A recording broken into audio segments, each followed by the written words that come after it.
మనం సారేపతు విధవరాలి గురించి తెలుసుకుంటున్నాం కదండి. ఆమె విశ్వాస పరీక్షలో ఎలా నెగ్గిందో, ఎలా గెలుచుకొని ఆశీర్వాదాలు పొందిందో తెలుసుకున్నాము. అలాగే అందుకే ఆమెను దేవుడు విడిచిపెట్టలేదు. ఏలియా మాట ప్రకారం తొట్టిలో ఉన్న పిండి తక్కువ కాలేదు, బుడ్డిలో ఉన్న నూనె అయిపోలేదు. మొదటి రాజులు 17:16-18 చూసుకుంటే ఈ విషయం మనకి తెలుస్తుంది. ఆమె భయపడి ఏలియా చెప్పినట్టు చేయకపోతే తన ప్రాణాల మీద ఆశ పెట్టుకొని తన స్వార్థంతో ఆలోచిస్తే ఆమె అనుకున్నట్లు అదే చివరి భోజనం అయ్యుండేది. కానీ ఆమె నమ్మిక ఆమెను, ఆమె కుమారుణ్ణి రక్షించిందనే చెప్పవచ్చు. 1898లో జాయిన్స్ వాచ్ టవర్ అనే ఆమె ఈ విధవరాలి గురించి ఇలా చెప్తుంది. లోబడ్డానికి అవసరమైనంత విశ్వాసము ఆ స్త్రీకి ఉంటే ఆ ప్రవక్త ద్వారా ప్రభువు సహాయం పొందడానికి ఆమె యోగ్యురాలు అవుతుంది. ఒకవేళ ఆమె విశ్వాసం చూపించకపోతే విశ్వాసం గల మరో విధవరాలికి ఆ అవకాశం ఇవ్వబడుతుంది అని. అలాగే మనలో కూడా ఎంతోమందికి విశ్వాసాన్ని పరీక్షించే అనేక సందర్భాలు జీవితాల్లో ఎదురవుతాయి. ఆ పరీక్షల్లో విజయం పొందితే దేవుని ఆశీర్వాదాలకు కారణమవుతాము, లేదా ఆశీర్వాదాలను పోగొట్టుకుంటాము.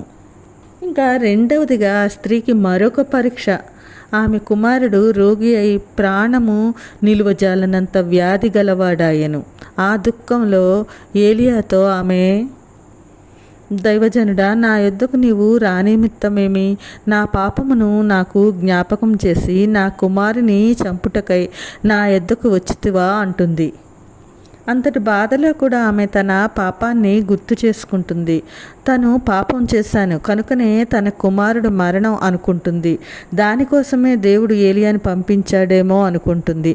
అంతేగాని దేవుణ్ణి నిందించలేదు. ఆ బాధను తన మాటల ద్వారా వెలిబుచ్చింది. వెంటనే ఏలియాకు చాలా బాధ కలుగుతుంది.